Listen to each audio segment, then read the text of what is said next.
Yo, what's going on, everybody, and welcome to the Part-Time Artist Podcast. We're back. This is episode 202 as we close out the summer season. How was your summer? Summer of 2025. You only get one of those. You only get one. How was it going?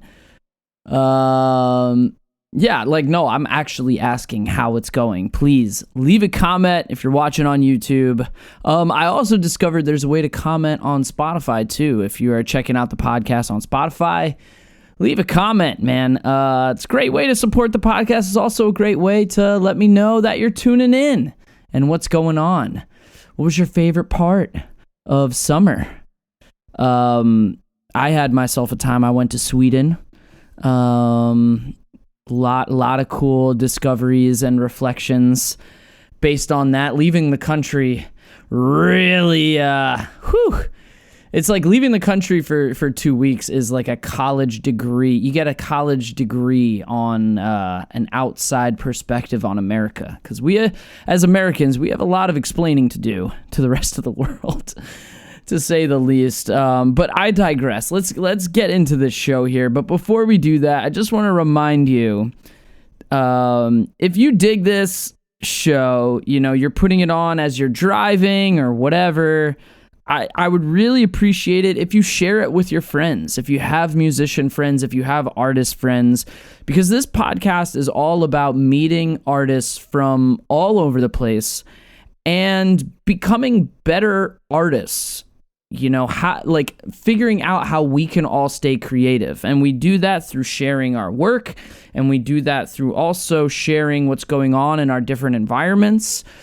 Today we have an artist from the West Coast, so we're going to get another share of what's going on over there. The last episode, we had some West Coast presence, but they were mainly from down south in Florida. So it's just cool to see how all of the different artists that are playing different kinds of music or doing different things, how we're navigating this shit, because we're all in this together. All right. So this podcast is for artists, by artists, and it's all about becoming a better artist. So please share it with your artist friends. I really appreciate you tuning in. Subscribing on YouTube is a great way to support the show for free. But drop a thumbs up, drop a comment, let me know how you're feeling, how your summer was. Also, I got a couple links in the description too. If you're looking for a new cell phone plan, I use Visible. It's really cheap. It's like $20 or $25. If you use my code, you get a free month. And, you know, that helps out. And there's also a partner with Visible and Verizon Fios, where if you get Visible, you'll get $15 off of your Fios bill. So just a cool way to save money. Artists, we are penny pinchers, so that's why I share this with you. Because you get a free month, I get a free month. It's a win-win with Visible. I also have a code in there for Saunabox. I took the time to save up my pennies and buy a Saunabox, and I wouldn't share it with you if I didn't think that it would help you in some way. It'll help you recover if you're exercising a lot. It'll help you, honestly, it'll help your muscles after a really hard gig. It's a great recovery tool. It's a great tool if you're also having trouble sleeping. When I sleep so deep after I hit the sauna, and you know, this sauna is something I learned from my travels to Sweden. So check out that link down there for the Saunabox. And I also have a link in there for Planet Fitness, but I don't know. I'm starting to think I might be slowly backing away from my Planet Fitness subscription. We'll see. But at any rate, there's a link there if you want to join for $1. If you don't, I understand completely. I got some at-home workouts that I've been doing. But anyway, let's get into the show. All right, I have with me a very, very special guest hailing all the way from the West Coast. I have Sanchez from the project Sanchez by the Sea. Thank you so much for coming on the show, dude. Thank you for having me. Now, okay, to kick this off here, we have something very special going on in the city of Philadelphia. It's probably the biggest deal ever in the history of Philadelphia. We have an upcoming football season that is about to happen. And last football season in Philadelphia was pretty eventful. It was pretty eventful. And one of the questions they asked our football coach in Philadelphia is they said, describe the team in 3 words. And the 3 words that he used were tough, detailed, and together. So, my question for you is, in 3 words, how would you describe Sanchez by the Sea?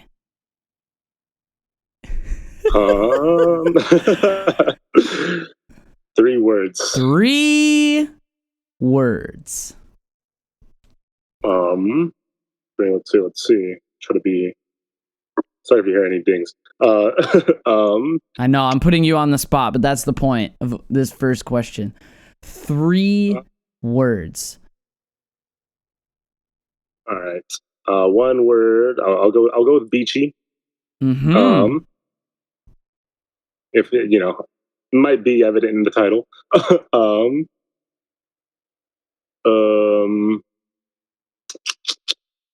I would say like a introspective. Yeah, can go all day about that one. Mm-hmm. And that's important. beachy, introspective, and I guess I would say hopeful. Overall. Beachy, introspective, and hopeful. Now this is totally your choice, but would you care to elaborate on why you chose those words? Yeah, beachy. I do love the beach. I grew up going back and forth between down here in SoCal and up north in Northern California, kind of like central, like in the valley. Okay. So I feel like going back and forth so much from like down here where it's bustling and there's a lot of beach to up there where there's a lot of nothing really where I was, just made me crave the beach all the time. So I spent some time there. I'm in like Laguna or Newport or things like that every weekend. I went to UC Santa Cruz for a bit, things like that. And I would say that explains beachy. It's one of my favorite environments. Yeah. And I love surf music. And introspective, I would say,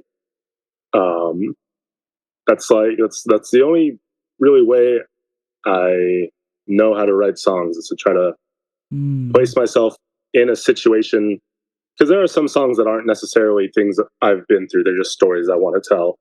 Wow. But I think I really need to like think about why I want to tell a story like that and what I would realistically do in a situation like that. Mm-hmm. All the scenarios and stuff like that. And hopeful. I do think I have a lot of songs that like border on depressing, but I'd like to think that if the song itself does not have some sort of hopefulness in it, the project it's in kind of ties together in a hopeful way. Yeah. Because everything's going to be all right. That's Yeah. It's a good, those are good 3 words because it feels like there's a balance. Because if I had to like connect those dots a little bit too, from listening to your tunes, and you have quite a lot of music at this point. Yes. Shout out to the 1-year anniversary, by the way, of the record we're about to get a taste of, which came out in August of 2024. But when you think about introspective and beachy, like those just connect so well. And I think more and more, especially even within my community of friends and family that I talk to, I think with this modern age of technology, we are starting to learn how powerful being in nature is, and being in reality, and being more present with one another. And so I think that those two words are really, really like balanced in a way. And then obviously being hopeful, I feel like that's the end result. It's like nature kind of humbles you. You can be a little bit introspective and calm your anxiety, and then the positivity flows, right? Yeah. Those are good. Yeah. Those are good words, man. Thank you. Those are good words. Now, this record, which is the Untitled record, which yes, always inspires thought as to why it's untitled or whatever. Let's reflect a little bit on this record. Now it's a year old. Where were you when you were like writing it versus when it came out versus now? Like how can you reflect on it a little bit? Looking back on releasing this a year ago, how do you feel about it now? Starting with the last question, I look back on it. It's my favorite project I've put out for sure. Mm-hmm. I think it's I do everything in here. You know, my instruments are to this side of me. So I think it was like kind of the culmination of my experience thus far at that point. So it felt like I was very happy with all the mixes and recording and all that, and songwriting and such. The place I was at in my life when I was writing it was pretty much a rock bottom place. Yeah. And I mean, that was a lot of that was really just me getting it out the best way I knew how, because yeah, let me find the words. In the past, I had spent a lot of time coping in poor ways. So yeah.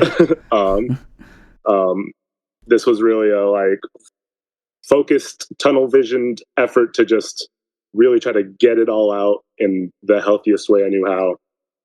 And that's pretty much how this album was born. Wow. A few songs were from a point where it's basically just a breakup album. You know, if you boil it down to like a face level, obviously there's more in it. But so it's like some of the songs were written in the happy points of that, with help from the person who it kind of ends up being about. So it was just kind of like a lot to process, and yeah, so it all birthed into that Untitled. Now, what you say, rock? Here's the thing, man. Like, I feel like creativity and making stuff is the single best thing that we could do as humans to get out of the deepest, darkest places that we get ourselves into. Like you said, there's so many unhealthy ways to cope with things, and also there's not a lot of guidance. You know, usually the guidance comes after we've already made the mistakes. And then it's kind of like, well, I don't really need the guidance anyway because I've already done it wrong. So now I know to not do that. But at the same time, I feel like and that's sort of what I've been trying to do with my platform a little bit, is to try to kick off and show people that, like, you know, it's not hard to start doing the inner work, and we shouldn't have to like run away from pain. Like, we can confront it, we're safe, and finding your creative outlet is just the ultimate thing that will help you through those times. Do you think you could expand a little bit on how making this music really like kind of pulled you out of that place in a way? Is there one song in particular maybe that like was the one where it's like after you wrote that one you felt like, oh, like that's a weight off of my chest or something like that? Yeah, I think there are probably three specific moments where I reached that. Mm. The very first song that really got that out of me, it was like something that. So I was writing Chelsea. It's the single version is called Chelsea Demolition, and the album version is just Chelsea. They are slightly different recordings. Yeah, but that was like one of those songs where I could not process how I was feeling, and it was all coming out in real time as I was writing it. And once it was finished, I was like, "Oh, I get it. I'm confused and frustrated and upset and sad and all this." Because that song did not start out as an original song. It started out as me trying to work on a cover in a different key. But I just like could not focus. I was just like just like bothered by what was going on in my life that I was like, let me just like yell a little bit. Let me just say what I'm feeling. And like I want to say the original demo I had of it was finished within like an hour. And I was just like, whoa. Interesting. Now, something that I've noticed a little bit is you have on Bandcamp that was one song that is actually written in all lowercase, and then there's a couple others that you have in lowercase, and then you have like some capitalization coming on. I kind of feel like this was a little bit of an Easter egg, but I want to know, like, really from your mouth, like, what's the deal with these songs that are in lowercase? Like, why did we do that? Is it because they're more raw, like demo versions, or what? Yeah, I would say that for the most part, I would say yes. I'm trying to think of all of them off the top of my head because there are some. We got Moondrop. We got Chelsea, Moondrop, yeah. And then we have the reprise at the end. Yeah, I would say that because, Moondrop was a demo that didn't make the like final cut. I like just couldn't kind of make it into something I liked at the time. And the reprise was kind of like how it was originally supposed to come out, but I really wanted to tie in the audio clips from the show Girls that I used throughout the whole album. So I kind of made an outro kind of working around that. And then I figured I also wasn't super feeling the outro on the reprise version until I listened back later and I was like, wait, I actually really like that. Why didn't I use that? Interesting. So it is just, I guess it was an unconscious decision because now that you bring it out, I'm like, yeah, maybe it is something just about them being like different versions, alternate versions, or things that like, at the time I wasn't fully confident in, that I was like, let me try to underplay it a little bit.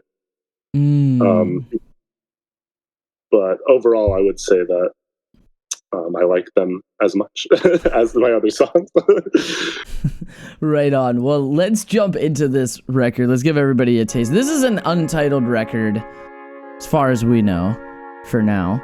We'll see. But this first tune is called San Andreas Road. Check it out.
All right, that tune was called San Andreas Road, and it is the 11th song on the Untitled record, which you can get at sanchezbythesea.bandcamp.com. You can also check the description. I will have clickable links to all of it. If you're watching on YouTube, you will see all the links there in the description of the video. Now, while we are in the reflecting mode a little bit, I want to take you back to Sanchez 2019, releasing their first batch of songs, okay, which was called The First Ones. Nailed it. I just want to know, for other people that may be thinking that they are like, you know, they got some songs, they're sitting on it, but they're kind of on the fence or whatever. What was it that initially inspired you to have that batch of songs and want to, you know, share it with the world? And what kind of advice do you think you could give to people that are on the fence about sharing their first batch of songs, especially those that are like you, doing everything themselves, mixing, mastering, recording, producing, all writing, obviously, all of the stuffs? Yeah.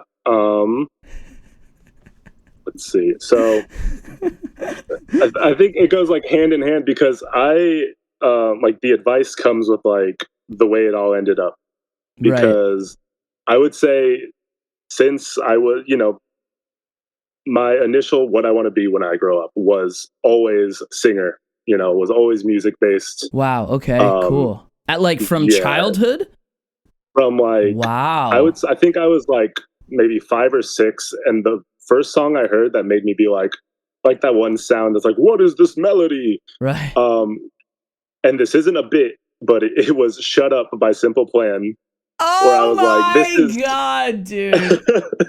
I was like, this is peak like magic. This makes me feel so good. Like, I want this. I want to be able to do this. Simple Plan.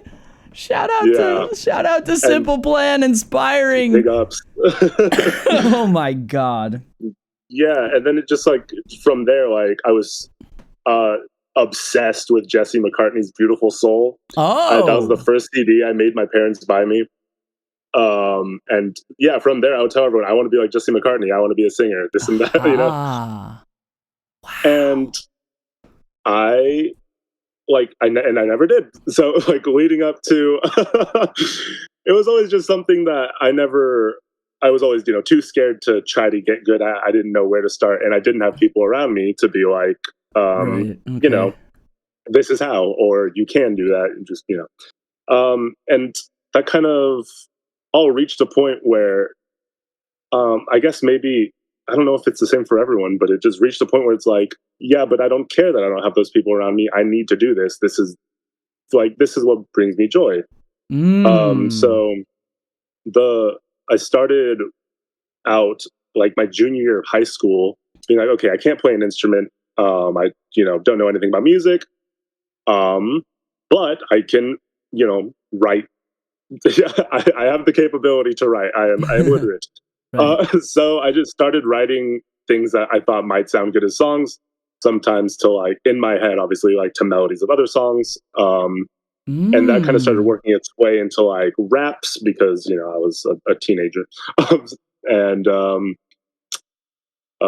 things like that. So wait, so you were rewriting other songs in a way? Like you got started by taking melodies of songs and putting your own lyrics behind them? Yeah, pretty much.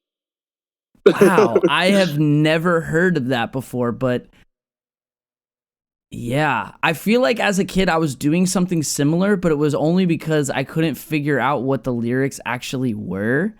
So I would kind of just make what I thought they were, you know what I mean? Which is also interesting because on your Bandcamp, you have a lot of lyrics, by the way. And we're going to get to that in just a moment. So there's a lot of words in your songs. And so sometimes I'll feel myself being like, what did he just say there? And then I'll like go to look for the lyrics and I'm like, oh, it's not there. And then like, it kind of reminded me of back in the day, like trying to decipher artists a little bit more, you know? I still have trouble with that. There's a song, I think it's pronounced Manje Tu by Wet Leg. She says, am I allowed to swear on here? I don't know. Yeah, you can say whatever you want. Okay. She says, there's a lyric that says, you want to fuck me, I know most people do. But the whole time listening to it, I thought it was, you want to fuck me, I'm almost people too. I'm almost people too. And in my head, I was like, that makes sense. She's being like, he sees me as a sex object, not as like a full-formed person. Oh, yep. And I remember singing it out loud and my girlfriend being like, what are you saying? Oh my gosh. And being like, those aren't the words. And that happens more than I care to admit. Yeah. All the time. Yeah. Yeah. I could have swore in What's My Age Again, it was I walk alone to get the feeling right. And to find out that he wore cologne to get the feeling right blew my mind. Blew my mind, dude. Cologne. Shout out to Blink, lyrical masters. Now, Now here's something I wanted to ask you. Like, speaking on lyrics, and we kind of alluded to this earlier with the songs that you've picked and talking about where you were with writing this Untitled record.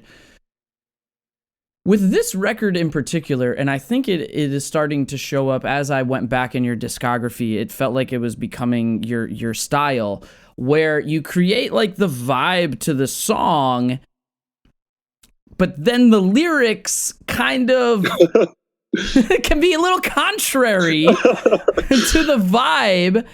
And it's definitely apparent in the next song that we're about to hear.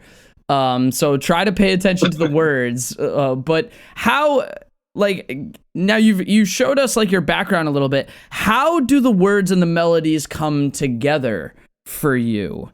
Especially with this most recent record. Let's see.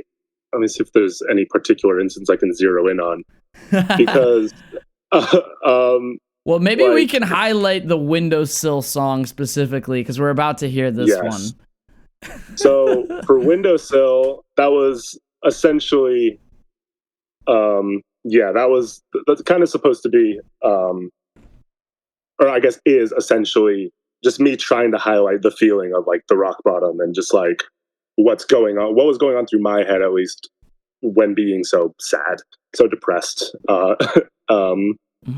And so they did go through a lot of changes for the lyrics, all kind of like bordering around recklessness that I had been a part of, or, you know, things like that. Like in the chorus, the words are waiting for my words to fail.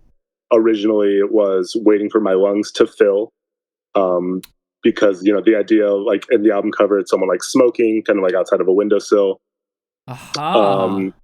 Yeah, things like that. And, you know, smoking being just like the passive way of, you know, wanting to be less alive. And, wait, did you say waiting for your lungs to fill or to fail? Yeah, fill. Fill. Okay. Yeah. Because I was like, then when you talked about smoking, I was like, waiting for your lungs to fail. I was like, oh, that's... But I think that is how it kind of came about, was it was fill to fail. And then I was like, this feels a little like corny. And I was like, and it was in a situation where I was kind of trying to mend relationships and my words weren't enough. Obviously, my actions had spoken for me. So it felt like my words were failing. And so I was like, okay, I'll talk about that. Yeah. So. Wow. Yeah. Interesting. So you are a little bit intentional with the wordplay in terms of it not being clear all the time. Yeah, I think I would say heavy songwriting inspiration for me is Group Love, who I would dare say is my favorite band. Okay. And I think I think a lot of their songs are so up for interpretation that they might feel like they're about nothing. And I think I'm just kind of like, I don't think I've gotten that vague really. Yeah. I think I do my best to leave a lot of context clues, but I do think I take a lot of inspiration from that, of being like, I want people to attach this to themselves in some way. So there are sometimes I'll purposely be a little vague.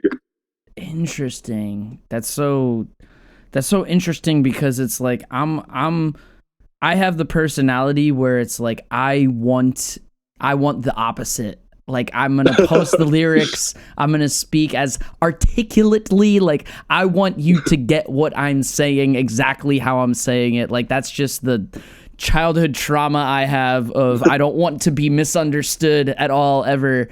And, but it's so interesting to hear how other people are able to do things artistically like that.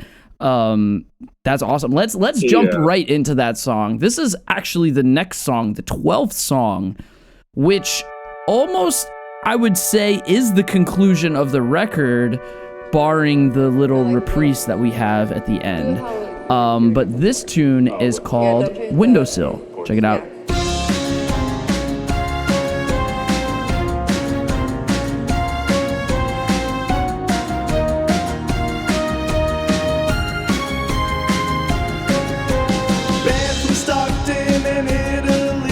I should have never gone to that party. Burning bridges are so pretty. Cut you off and you're stuck in the valley. I'm smoking cigarettes in a chain. Where you from, homie? What you bang? 1325 all the same. Get too close and get pushed away.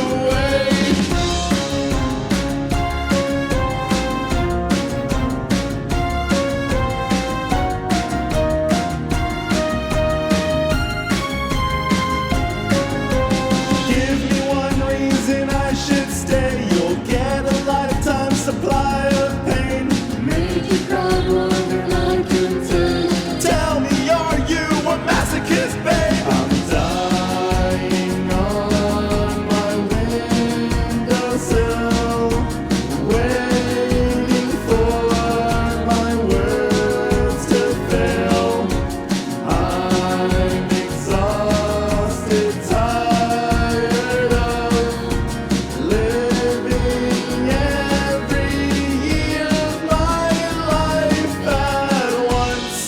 so silly. You know, to heal a wound, you have to stop touching it. Put me out of my misery. Shotgun barrel between my teeth. Popping pills, I don't feel a thing. Oh, are you still playing this thing? You plague my thoughts, so I stopped thinking. Made a game out of drunk driving. Maybe Scott was onto something. Slitting my throat is a happy ending. I'm dying on my windowsill, waiting for my words to fail. I'm exhausted, tired of living every year of my life at once. You have to be stable, Mama. You gotta show stability. You gotta work on that. You need to focus on you right now, and I hope that you're okay. And I hope that you know that it's okay if you're not.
All right, that tune was called Windowsill, and like I said, the album is on Bandcamp, sanchezbythesea.bandcamp.com. Links are in the description.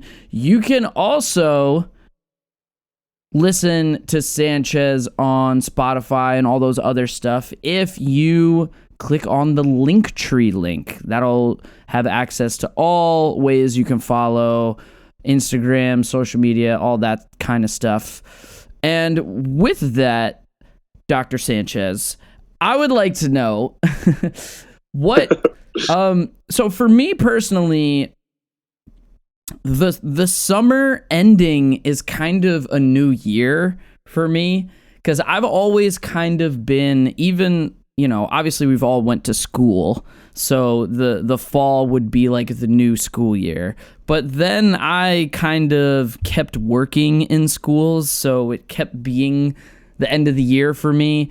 So summertime for me as the end of the year is kind of like a pseudo New Year's resolution period, if that makes sense.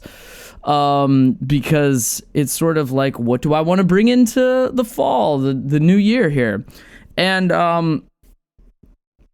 last time around, well, let's just say this time around, I really wanted to, this summer, I deleted, like halfway through the summer, actually after Ozzy passed away, I deleted Instagram. I couldn't take it anymore. I like literally couldn't take it. And it felt like I was just getting bombarded with things that made me feel like shit, including things with Ozzy, because I was like, it was so devastating to me. And then, you know, throughout the summer, I just kind of said, how can I really be intentional with my relationship with social media? How can I like remove it completely, almost like detoxing from alcohol or drugs or anything, and then figure out if there is a space for it in my life? And it's very hard because as artists, we need it. Like I need to know when my friends are playing, you know, where the show flyers are, and communicating with people and posting stuff. So it's like, but it's gotten so out of hand now where it's like we talked about in the very beginning, you know, introspective and the power of nature. It's like I notice that I am not a better, the more I'm on my phone, the less I feel like me and the version of me that I want to be, which is present and at peace and all this stuff. So I say all of this to say, what is your relationship with social media as an artist and personally, and have you been in this place before, and what insight could you offer on this front? So I have my phone perpetually on Do Not Disturb. Step one, don't talk to me. I have a few people, you know, so the text can go through. But if it's not music related or responding to someone who like I only talk to on Instagram or something like that, I pretty much don't use it.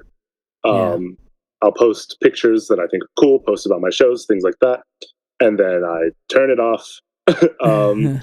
I used to be pretty active on TikTok. I had this Korg Miku pedal, and so I started doing kind of guitar covers of songs. So okay. So it started with "Is This It" by The Strokes, where I re-recorded the instrumental. Yeah, and so obviously the pedal, I would just do the melody of the lyrics, and it would just be like wah, wah, wah, wah, you know. Right. And it blew up. And so I was like, okay, this might be a means to an end. I might be able to start doing this and bring ears to my music. But that's not how TikTok works. So I like did it. I like reached like 10,000 followers. I'm still at like 9,000. It's been going down a lot because I stopped doing it because they were doing well, but it just like would throw me into like a pretty much instant dissociation watching all the interaction happening in real time. Whenever I would post a video, and should it be successful, and I'm not like, you know, it's not like everything I tried to post was successful. It was specifically those covers.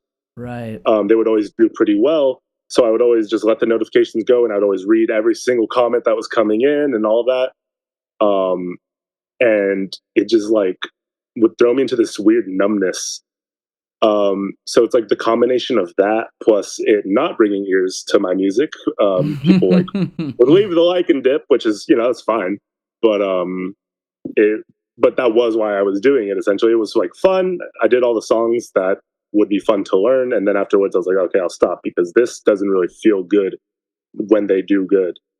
Like, yeah. So I do really limit my social media now because I have started posting on TikTok again recently.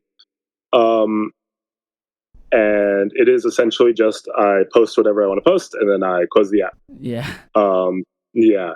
That's where I'm at with it too, but especially with Instagram, I'm going so far now as to just delete it. Like I post what I post and then I delete it, and then if I have to do some other shit, I'll just reinstall it and go from there.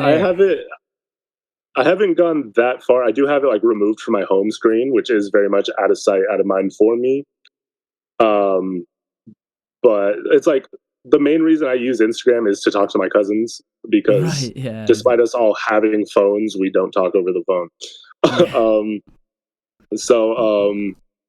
Yeah, and I think the most active I've been is like if you go to my Twitter, it's all whenever there's any Pokemon news or wrestling news, you might see me on there just yapping a little bit. Oh my gosh, that's so funny.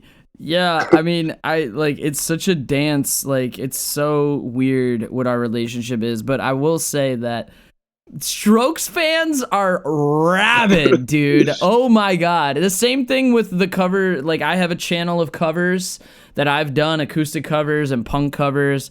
And as soon as I get into Strokes territory, I'm getting Viva Brazil and all the Strokes fans just flood in. So I'm just like, all right, I guess I gotta keep learning Strokes songs. Because otherwise, that really was how it was. It was like, do this song next, do this Strokes song next, and then I would do another Strokes song and like, now do this one, and like that. Yeah. I think I did like a total of like 4.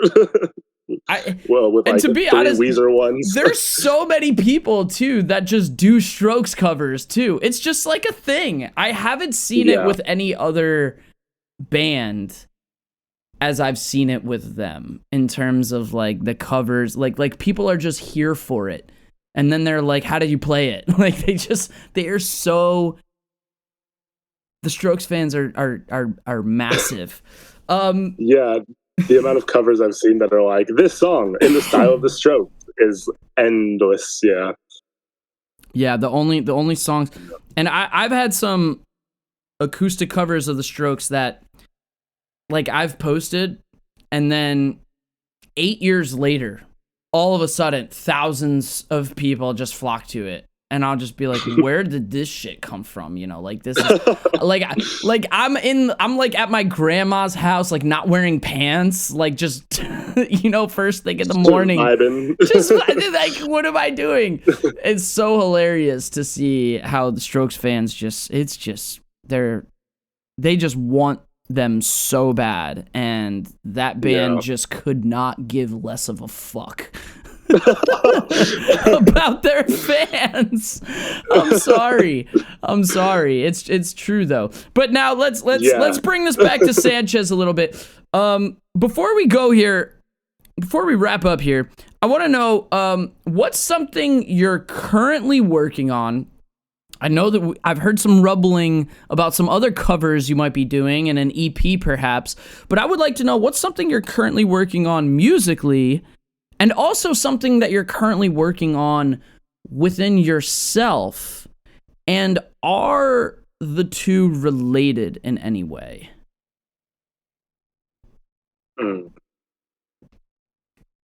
Let's see. So musically, yes, I am working on a little covers EP, which was kind of, it was twofold. It was, I get to focus a lot on doing shows this year. That was my main focus for the year. It was like at least 2 a month, which I've pretty much done.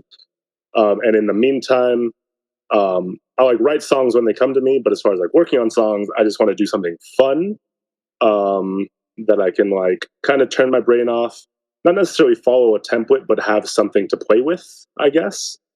Yeah. Have a template I can mess up and make my own. So those kind of went together, and I do have a good batch of originals ready to start getting into demo phase. Like I have 18 Nice. that I'm going to try to whittle down into Oh a my reasonable amount for a number or for an album. And Fuck it, post them I all. guess- Who cares? I was thinking about that. Well, yeah, I have. You have 2 Like I said, I albums have there. a lot of songs out right now, and a lot of that is because I wasn't like making music for any other purpose than to make it for a good while. Right. I was essentially, I'd finish the songs, I'd post them, and I would post them mostly to like send them to family and friends and like, what do you think? And like they would listen to it, they would like it.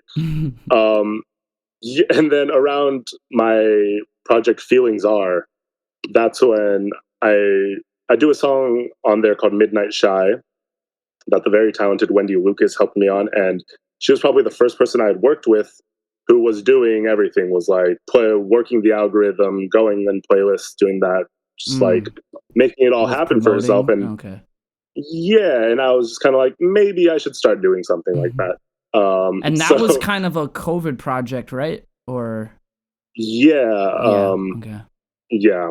So, but as far as working on myself, I definitely think I'm working a lot on. I mean, we're always working on money management around these parts. Oh yeah, believe me. I yeah. need school to start because my only income is substitute teaching, so I need these teachers to get sick ASAP. Yeah, my current income right now, it was dodgy for a bit. I had this pretty good setup where I was the day jobs I've always chosen were all being a caregiver or a med tech, a medication technician. Wow. Because those are the only jobs that don't make me miserable. Is working with people and actively helping them. Interesting. Yeah, and it doesn't hurt that most facilities I've worked at have a piano, so I get to practice. But the real reason surfaces. I get to practice and they enjoy it, I should say. Nice. But all this to say that it's like, yeah, my financial situation was very touch and go for a second here. So I'm like just working on that. But I guess like not so materialistically. I'm always just generally working on impulses, and self-talk for sure. That's been probably the biggest thing I've ever spent time working on. Yeah, that was the one thing that I was gonna add, is just like, I don't know if he's gonna say it, but I'm gonna say it, and now we're gonna both say it. I think one of the biggest things that artists have to constantly work on is being kinder to themselves. And this is something that I've been struggling with. And it's also, I think it goes hand in hand with those tougher financial periods, because your ego will tell you how big of a piece of shit you are. Like when you are not making money, holy shit, does your ego get triggered? Like, it's never gonna work out. Mom was right. I suck. Like, that just takes the fucking cake. But speaking of shows, I can't believe I didn't even mention this until now, but depending on when I can edit this and post this, you have a show like now, like later today. How excited are you for that, and what can we expect? Me and my bandmates, I should say, so to clarify, I do make the music, work on it all by myself. And then at shows, I have 2 very lovely bandmates that help me bring it to life. And they've been jamming with me for the last 2 years now, so I love them. Wow. Yeah, so we spent like 3 hours yesterday practicing, just going through the whole set list and making sure we all have it down. Some of them are songs we haven't played together before, and some are ones we've played every single time before. And yeah, so if either come to Pike Bar Tuesday, August 26th, or depending on when this comes out, thank you for coming to Pike Bar on Tuesday, August 26th. But the important thing is that it's August 26th. Yes, in Get Long there. Beach. In Long Beach. 8:30. This is the beachiest project you're ever gonna listen to on the beach. This is it. All right. Sanchez, thank you so much for coming on the show and sharing your insights and your music with us. And this last tune here, we're gonna go back a ways. We're gonna go back to September of 2022. So this is almost another anniversary here. To the age. It's actually even older than that. I bet. They always are. But this release was called A24, which makes me think of horror movies. But this tune is called RAZZBERRY. Thanks for tuning in, everybody. Rip on, stay creative.